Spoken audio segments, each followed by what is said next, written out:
दक्ष प्रजापति को भी अभिमान आ गया कि मैं तो प्रजापतियों का अध्यक्ष हूं। एक दिन प्रजापतियों का सम्मेलन हुआ, सब प्रजापति बैठे थे। ये प्रजापति का मतलब समझो भगवान की कैबिनेट, पूरा मंत्रालय, बड़े बड़े जो विभाग संभालने वाले लोग, तो वो सब प्रजापति लोग बैठे, सम्मेलन चल रहा था। दक्ष प्रजापति अध्यक्ष थे, वो थोड़ी देर बाद आए, क्योंकि बड़े नेता तो बाद में आते हैं, लेट आते हैं। बाद में पहुंचे, सब लोगों ने उठ करके उनका स्वागत किया, अध्यक्ष जी आ गए। लेकिन भगवान शंकर और भगवान ब्रह्मा ये दोनों अपने आसन से नहीं उठे। ब्रह्मा जी इसलिए नहीं उठे कि ब्रह्मा जी ने सोचा कि दक्ष प्रजापति भले प्रजापतियों का अध्यक्ष है, लेकिन है तो मेरा बेटा, अब मैं इसके सामने क्या करूं। बैठे रहे ब्रह्मा जी। और भगवान शंकर, भगवान शंकर तो अपने प्रभु श्री राम का चिंतन करते रहते हैं, भगवत भाव में वो डूबे हुए थे, इसलिए भगवान शंकर को पता नहीं चला कि कब दक्ष प्रजापति आए। वो भी बैठे रह गए। दक्ष प्रजापति आए, सभा प्रारंभ हुई। सभा प्रारंभ होते ही सर्वप्रथम दक्ष प्रजापति ने यही कहा कि जब प्रजापति लोग ही नियम का पालन नहीं करेंगे तो प्रजा से कैसे आशा की जा सकती है। लोगों ने कहा क्या हुआ? दक्ष प्रजापति ने कहा देखो इस शंकर को, मेरे आने पर उठ करके इसने मेरा सम्मान नहीं किया, कितना अभिमानी है, मेरा उपकार भी नहीं मानता। लोगों ने कहा, दक्ष प्रजापति ने कहा कि ये उपकार मैंने कम किया कि अपनी बेटी का ब्याह कर दिया इनके साथ, नहीं तो कौन पूछता। अघोरी, चिता की भस्म लगाने वाला, चिता भस्मो लेपह, हड्डियों की माला पहनने वाला, मैंने अपनी बेटी का ब्याह कर दिया, नहीं तो कौन पूछता। और कहा मेरी बेटी इतनी सुंदर, कथम मृगसावाख्या पाणिम मरकटलोचन, कहा मेरी बेटी मृगसावाक्षी, मृगनयनी, और कहा ये बंदरों जैसी आंख वाला मरकटलोचन। मैंने अपनी बेटी का ब्याह कर दिया तो घर बस गया, नहीं तो कौन पूछता। ऐसा कहकर के दक्ष प्रजापति ने भगवान शिव का अपमान किया। भगवान शिव कुछ नहीं बोले। दक्ष प्रजापति ने शाप दे दिया, जाओ देवताओं के साथ बैठ करके तुम्हें आहुति नहीं मिलेगी, यज्ञ में आहुति तुम्हें प्राप्त नहीं होगी। भगवान शंकर ने शाप को स्वीकार कर लिया। लेकिन शंकर जी के गणों को अच्छा नहीं लगा। शंकर जी के गणों ने दक्ष प्रजापति को शाप दे दिया, मेरे स्वामी को तू शाप देता है, जा तू तत्व ज्ञान से विमुख हो जा, तेरा तत्व ज्ञान नष्ट हो जाए। भगवान शंकर के गणों ने दक्ष प्रजापति को शाप दे दिया। दक्ष प्रजापति के गणों ने भगवान शंकर के गणों को शाप दिया। फिर शंकर जी के गणों ने दक्ष प्रजापति के गणों को शाप दिया। इस प्रकार उत्तर प्रति उत्तर जब होने लगा, तब भगवान शंकर ने देखा यहां रुकना ठीक नहीं है, चलना चाहिए। भगवान भोलेनाथ वहां से चल पड़े, उनके गण लोग भी उनके साथ चले गए। भगवान शंकर ने तो इस घटना को भुला दिया, भूल गए। यही साधुता है, यही सज्जनता है। सज्जनता और साधुता क्या है? बोले जीवन में कोई ऐसी घटना हो जाए, किसी से वाद विवाद भी हो जाए, तो फिर बात को वहीं छोड़ देना चाहिए, उसे भुला देना चाहिए, उसे बांध करके अपने हृदय में नहीं रखना चाहिए। हमारे पूज्य स्वामी जी महाराज कहा करते थे कि साधु को बद्ध बैर नहीं रखना चाहिए। कोई बात हो गई, कह लिया, सुन लिया, खत्म किया, और उसको गांठ बांध करके रखे रहे, बोले वो कैंसर बन जाएगा। शरीर में कोई गांठ पड़ती है तो कैंसर बन जाती है। उसी प्रकार शत्रुता की उस गांठ को अगर रखे रहोगे तो आगे चल करके वो कैंसर बन करके विस्फोट करेगा, बड़ा भयानक विस्फोट होगा। इसलिए साधु को, भगवत भक्त को, वैष्णव को बद्ध बैर नहीं रखना चाहिए। भगवान शिव तो परम भागवत हैं, शिवम महाभागवतम नमामि वैष्णवानाम यथा शंभु। भगवान शिव से बड़ा वैष्णव कौन होगा, भक्त कौन होगा? बोले वैष्णव किसे कहते हैं? बोले जिसके गले में तुलसी की माला हो, मस्तक पर पुंड्र हो, जो भगवान का चरणामृत लेता हो, भगवान के नाम का जप करता हो, वो वैष्णव। और भगवान भोलेनाथ बोले ये तो महावैष्णव है महाराज। हस्ते च माला, भोले बाबा के हाथ में हमेशा माला रहती है, भगवान का नाम जपते रहते। हस्ते च माला हृदय राम तत्वम, और हृदय में राम तत्व विराजमान रहता है। हस्ते च माला हृदय राम तत्वम, जिह्वाग्रभागे बलराम मंत्रम, और जिह्वा के अग्रभाग पर भगवान श्री राम का पवित्र नाम, पवित्र मंत्र उच्चरित होता रहा। लेकिन दक्ष प्रजापति के हृदय में वो भाव बना रहा कि शिव ने मेरा अपमान किया, इस अपमान का मैं बदला लूंगा। और दक्ष प्रजापति ने भगवान शिव को अपमानित करने के लिए एक यज्ञ का आयोजन किया, वाजपेय नाम के यज्ञ का आयोजन किया। उस यज्ञ में सभी देवताओं को निमंत्रण दिया, भगवान शिव को निमंत्रण नहीं दिया, ब्रह्मा जी को निमंत्रण नहीं दिया, और विष्णु भगवान को नहीं दिया, बाकी सबको निमंत्रण दिया। सब देवता लोग उस यज्ञ में सम्मिलित होने के लिए विमान में बैठ करके गीत गाते हुए चल पड़े। सती बिलो के व्योम विमाना, सती बिलो के व्योम विमाना, जाति चले सुंदर विदिनाना, जाति चले सुंदर विदिनाना, सती बिलो के व्योम विमाना, सती बिलो के व्योम विमाना, सुर सुंदरी करई कर गाना, सुर सुंदरी करई कर गाना, सुनत श्रवण छूटहि मुनि ध्याना, सुनत श्रवण छूटहि मुनि ध्याना, पूछहु तब शिव कहु बखानी, पूछहु तब शिव कहु बखानी, पिता जग सुन कछु हरसानी, पिता जग सुन कछु हरसानी, सती बिलो के व्योम विमाना, सती बिलो के व्योम विमाना। देवता लोग विमान में बैठकर आकाश मार्ग से दक्ष प्रजापति के यज्ञ में सम्मिलित होने के लिए जा रहे हैं, और कैलाश के ऊपर से ही जा रहे हैं। ये देवताओं की भी मानसिकता बड़ी छोटी है महाराज। क्या छोटी मानसिकता है? बोले देवताओं को पता है कि शिव जी को निमंत्रण नहीं गया है, तो शिव जी को मानो चिढ़ाने के लिए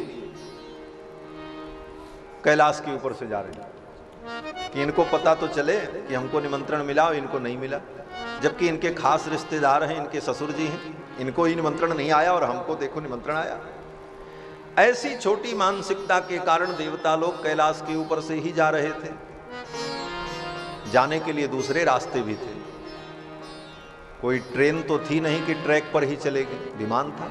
आकाश इतना लंबा चौड़ा है, अनंत है, किधर से भी घूम के चला जाए विमान। लेकिन जानबूझ करके देवता लोग कैलाश के ऊपर से ही जा रहे थे कि शंकर जी देखेंगे, फिर सती देखेंगी, दोनों के मन में क्लेश होगा। और देवता लोग जब विमान से जा रहे थे तो अब दूसरी बात देखो, कितनी छोटी मानसिकता है।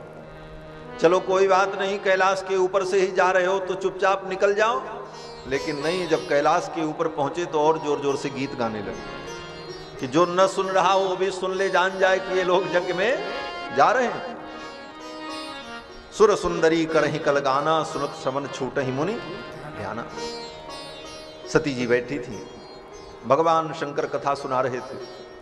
सती जी ने देखा विमान को, सती बिलो के व्योम विमाना, चले जात चले सुंदर विधि नाना। सती जी ने भोलेनाथ से पूछा, नाथ ये विमान कहाँ जा रहे हैं?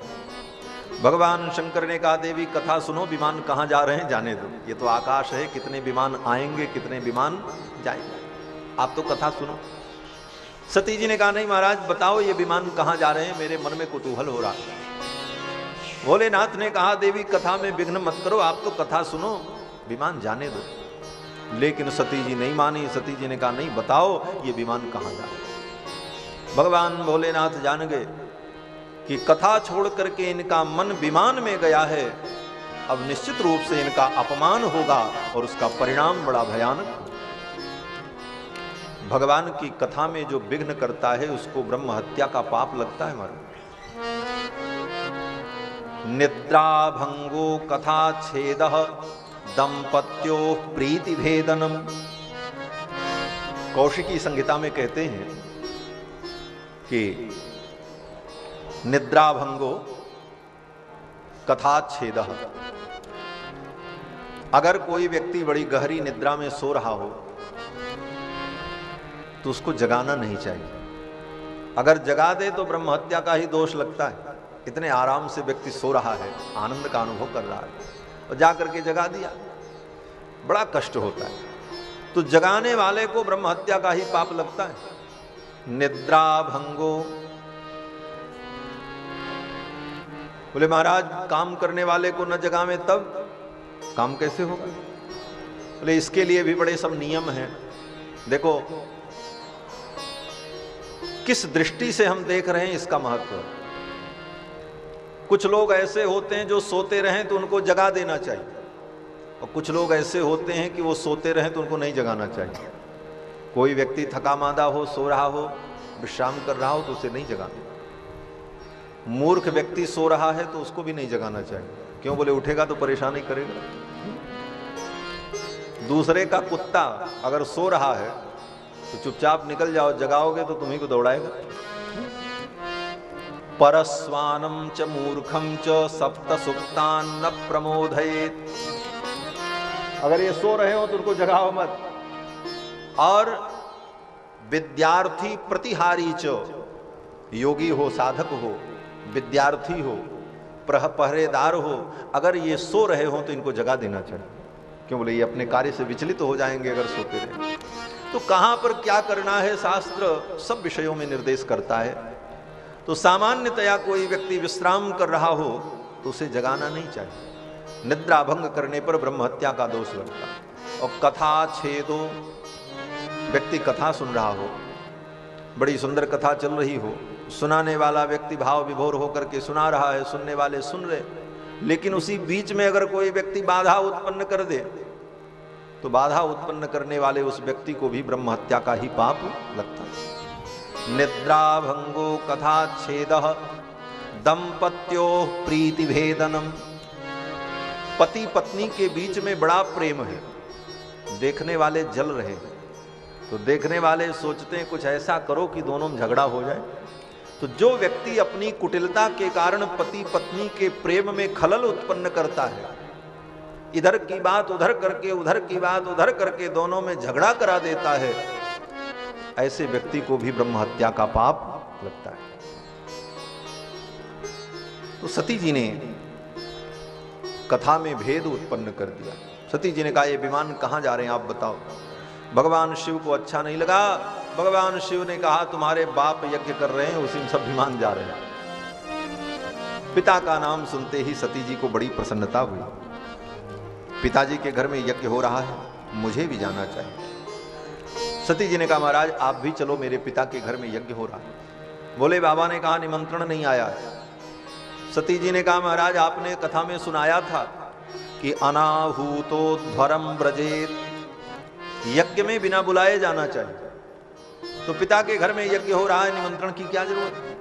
और ऐसे भी नियम है पिता के घर में, मित्र के घर में,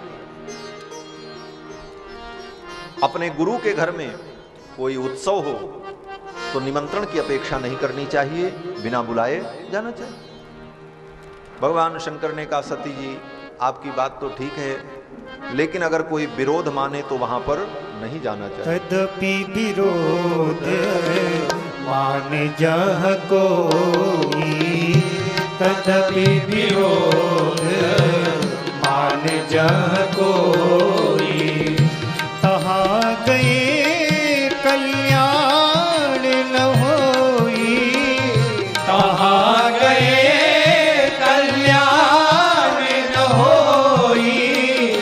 तदपि विरोध मान जह कोई, तदपि विरोध मान जह कोई। भगवान शंकर ने कहा अगर कोई विरोध मानता है तो वहां नहीं जाना चाहिए, और अगर व्यक्ति जाएगा तो तहां गए कल्याण न हो, कल्याण नहीं हो। सती जी ने कहा नहीं मैं तो जाऊंगी। भोले बाबा ने कहा जाना उचित नहीं है। भोले बाबा ने तो यहां तक कह दिया कि हे देवी, अगर मेरे वचनों की अवहेलना करके आप वहां जाओगी तो आपका अमंगल। पूछा क्या होगा? भोले बाबा ने कहा कि आपका मरण भी हो सकता है। पहले ही भविष्यवाणी कर दी थी भोले बाबा।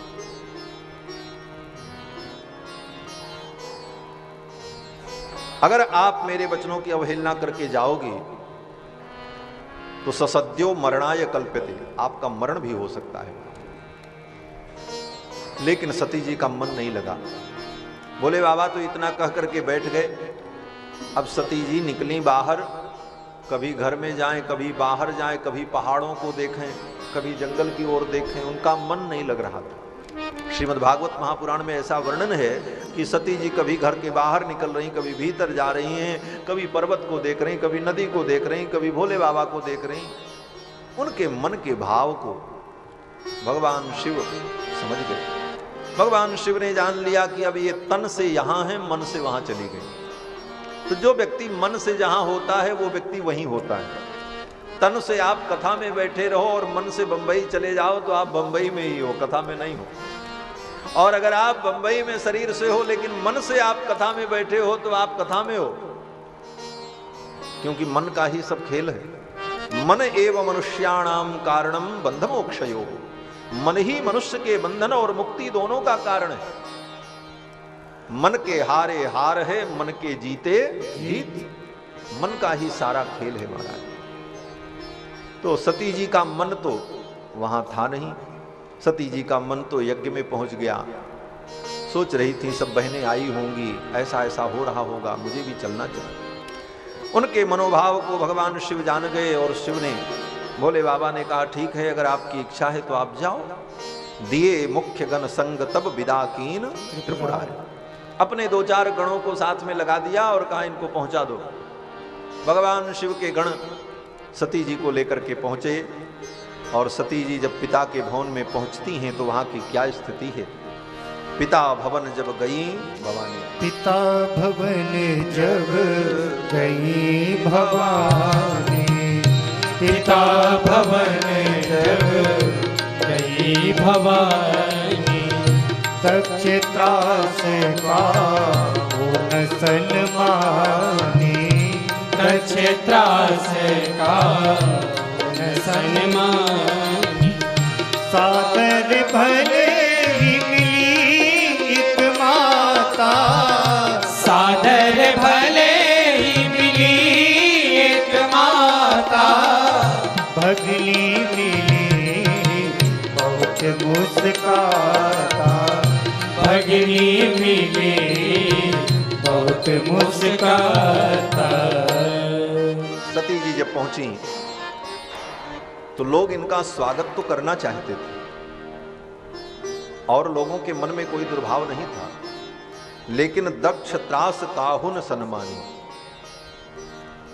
दक्ष प्रजापति का भय लोगों के मन में ऐसा व्याप्त था कि अगर मैं सती का सम्मान करूंगा तो कहीं दक्ष प्रजापति हमारे ऊपर न नाराज हो।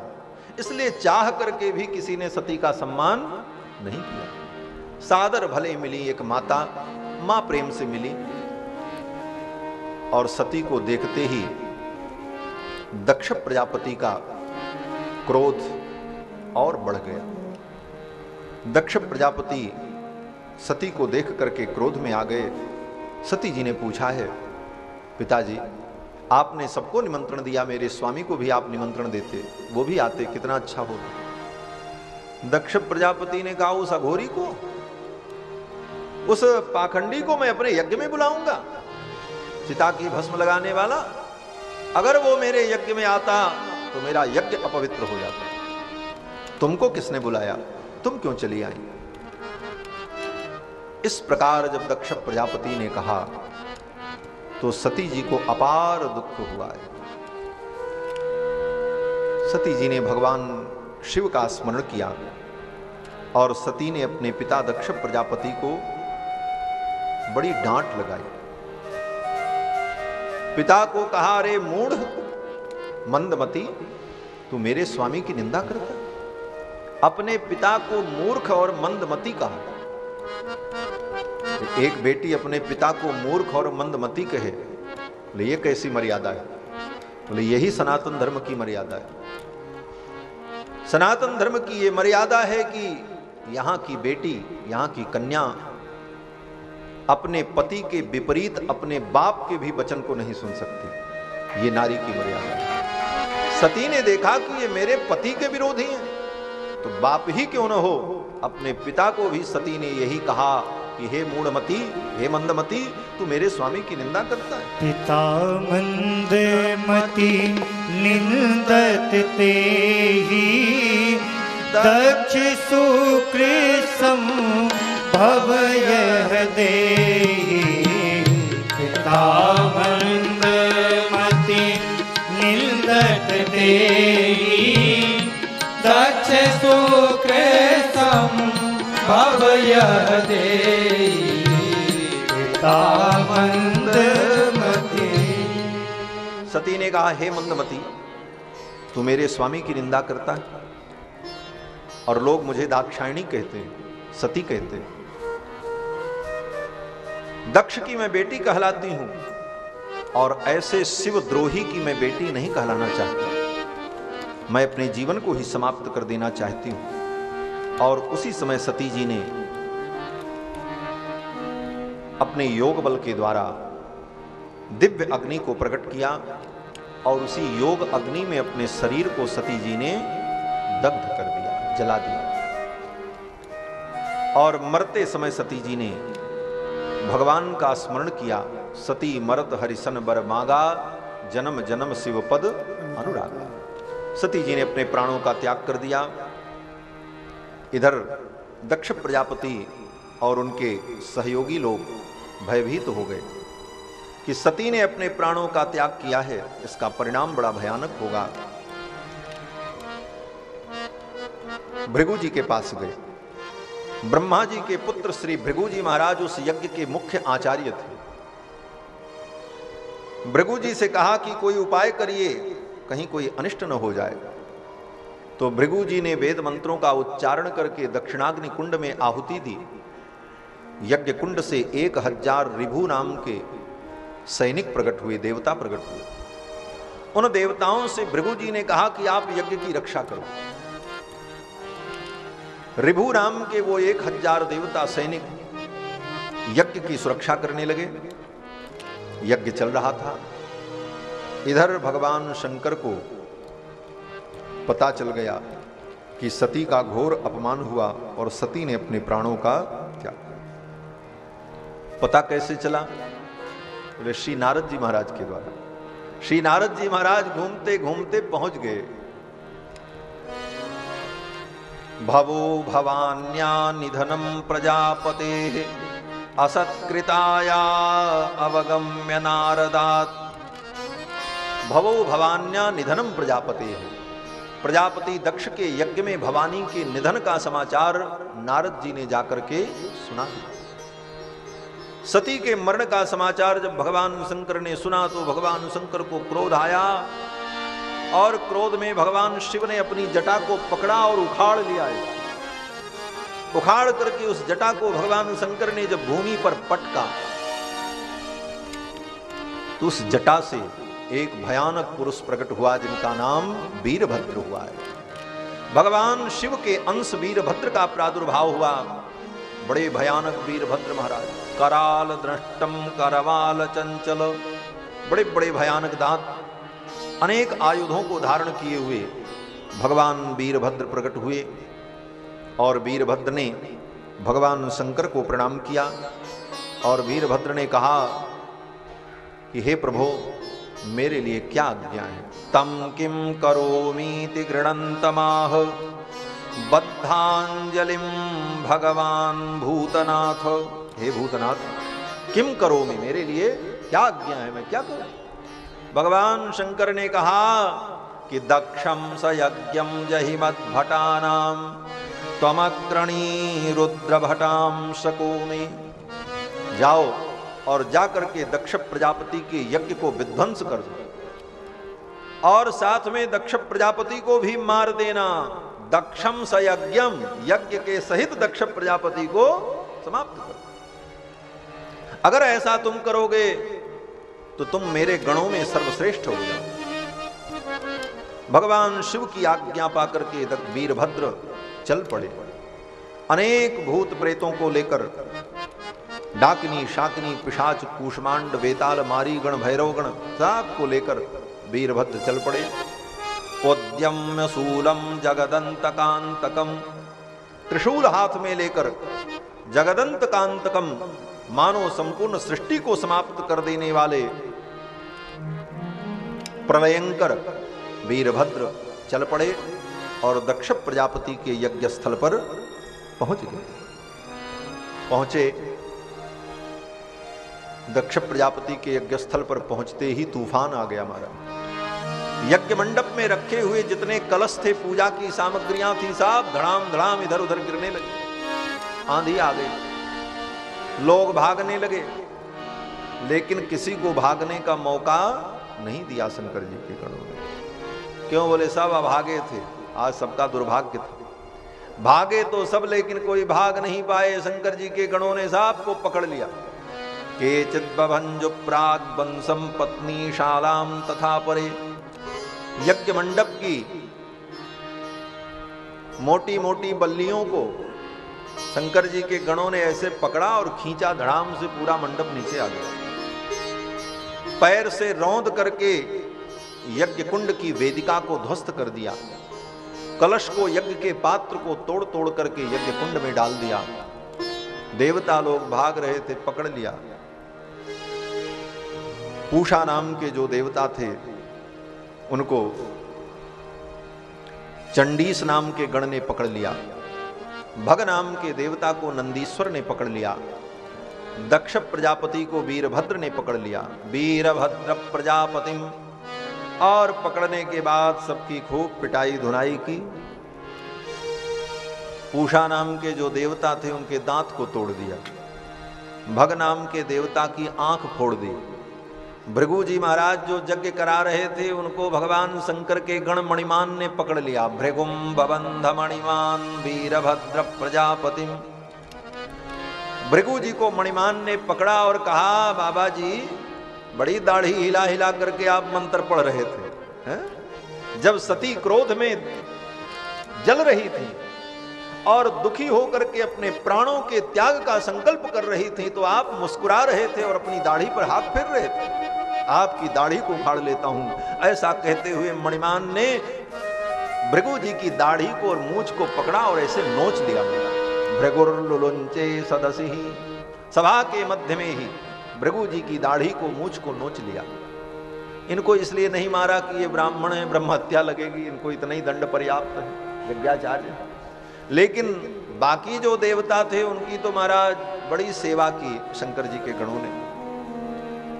पूषा देवता के दांत को तोड़ दिया, भग नाम के देवता की आंख को फोड़ दिया और जो जजमान दक्ष प्रजापति थे वो भाग रहे थे, उनको वीरभद्र ने पकड़ लिया। पकड़ने के बाद उसी यज्ञ मंडप में उठा करके पटका और पटकने के बाद छाती पर चढ़ गए। आक्रम्यो रसी सितधारेण हेतिना, और एक धारदार तलवार ली और उस तलवार को लेकर के वीरभद्र दक्ष प्रजापति के गले को काटने लगे। श्रीमद् भागवत महापुराण में वर्णन है कि दक्ष प्रजापति का गला इतना मजबूत था कि काटते काटते वीरभद्र थक गए, वो गला कटा नहीं। अंत में थक करके वीरभद्र ने तलवार फेंक दी और विचार किया अब इनको कैसे मारें, क्या उपाय करें। तो देखा उसी यज्ञ मंडप में सवनीय यज्ञ के पशु का सिर रखा हुआ था। जो यज्ञ हो रहा था उस यज्ञ में पशु का भी प्रयोग किया जाता है। तो पशु को मारने के बाद उसका सिर अलग रखा हुआ था दक्ष वीरभद्र ने देखा तो वीरभद्र को वो विधि याद आ गई। कौन सी विधि? बोले यज्ञ में पशु को कैसे मारा जाता है, वो विधि बड़ी कठिन विधि होती है। उसके मुख को पकड़ करके उसके श्वास को अवरुद्ध कर दिया जाता है, तब उसका प्राणांत होता है। वीरभद्र ने भी सोचा कि इसी विधि से मैं दक्ष प्रजापति को मारूं तब ये मरेगा, और एक हाथ से दक्ष प्रजापति के धड़ को पकड़ा, एक हाथ से वीरभद्र ने दक्ष प्रजापति के मुख को पकड़ लिया, सिर को पकड़ लिया और ऐसे घुमाना शुरू किया और ऐंठ करके तोड़ करके सिर को धड़ से अलग कर दिया और उठा करके उस सिर को यज्ञ कुंड में डाल दिया।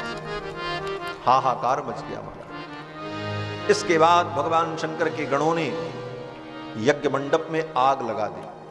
यज्ञ मंडप में जब आग लगा दी, यज्ञ मंडप धू धू करके जलने लगा, तो वीरभद्र ने कहा आप चलो। भगवान शंकर का स्मरण करते हुए भगवान शंकर के गण कैलाश की ओर चले गए। इस प्रकार वीरभद्र जी ने दक्ष प्रजापति के यज्ञ को विध्वंस कर दिया। उसी यज्ञ में सती ने अपने प्राणों का त्याग कर दिया। मरते समय सती जी ने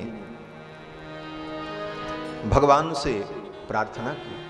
देखो, सती जी भगवान की परीक्षा लेने तो गई थी, लेकिन परीक्षा लेने के बाद भगवान ने जब अपने दिव्य रूप का अनुभव कराया सती जी को, तो सती जी के हृदय में भगवान के प्रति प्रेम और भक्ति का प्रादुर्भाव हो गया। आज जब प्राण त्यागने लगी तो सती जी ने भगवान से ही प्रार्थना की, हे नाथ, मैंने अपराध किया था, मैंने आपकी परीक्षा ली और उस पाप का मैं प्रायश्चित आज तक कर रही हूं। हे नाथ, अब मैं अपने प्राणों का त्याग कर रही हूं। आपसे यही प्रार्थना है कि कहीं भी मेरा जन्म हो तो मैं जन्म जन्म भगवान शिव की ही पत्नी बनूं। ऐसा सती जी ने भगवान से प्रार्थना की। सती मरत हरि सन बर मांगा, सती मरत हरि सन बर मांगा, जन्म जन्म शिव पद अनुरागा, जन्म जन्म शिव पद अनुरागा, तेहि कारण हिम, तेहि कारण हिम गिरि ग्रह जाई, तेहि कारण हिम, तेहि कारण हिम गिरि ग्रह जाई, जनमी पार तनु पाई, जनमी पार तनु पाई। मरते समय सती जी ने भगवान से प्रार्थना की कि शिव जी के चरणों में मेरा अनुराग बना रहे। भगवान से प्रार्थना करके सती ने अपने प्राणों का त्याग किया और सती का जन्म पर्वतराज हिमालय के घर में हुआ। हिमालय की बेटी बनकर के प्रकट हुई। पर्वत की बेटी हैं इसलिए इनका नाम पार्वती पड़ा है। पर्वतस्यापत्या पार्वती, पर्वत की ये अपत्या हैं, पुत्री हैं, इसलिए इनका नाम पार्वती पड़ा है। अब पार्वती जी जब हिमालय के घर में प्रकट हुई, ये जगत जननी है, जगदम्बा है। ये तो लीला है। लीला के माध्यम से हम अज्ञानी प्राणियों को उपदेश करने के लिए सती जी ने ऐसा चरित्र किया है। यथार्थ में सती जी के अंदर कोई भ्रम नहीं है, कोई अज्ञान नहीं है, कोई मोह नहीं है। ये भी भगवान की परम भक्ता है। बोले तो ऐसा उल्टा आचरण इन्होंने क्यों किया? भगवान की परीक्षा लेने क्यों गई और ये सब घटनाएं फिर क्यों हुई? बोले ये सब लीला है। और लीला भगवान की क्यों होती है? प्राणियों को उपदेश करने के लिए। किस प्रकार से? बोले जैसे बच्चे को चलना नहीं आता है तो मां क्या करती? बोले मां बच्चे की उंगलियों को पकड़ करके उसे खड़ा करती है और फिर उसे चलाती है। तो बच्चे को जब चलना सिखाती है मां, तो मां स्वयं उल्टा चलती है पीछे की तरफ, और बच्चे को सीधा चलना सिखाती है, तो स्वयं उल्टा चल करके बच्चे को सीधा चलना सिखा देती है। इसका मतलब ये नहीं है कि माँ को चलना नहीं आता, ये उल्टा चल रही है, वो तो उल्टा चल करके बच्चे को सीधा चलना सिखा देती है। उसी प्रकार सती जी ने अपने इस आचरण के द्वारा, इस लीला के द्वारा अज्ञानी प्राणियों को उचित आचरण करने का उपदेश किया। यथार्थ में सती जी भगवान की परम भक्ता हैं, भगवती हैं। और भगवती सती हिमालय की पुत्री बन करके जब प्रकट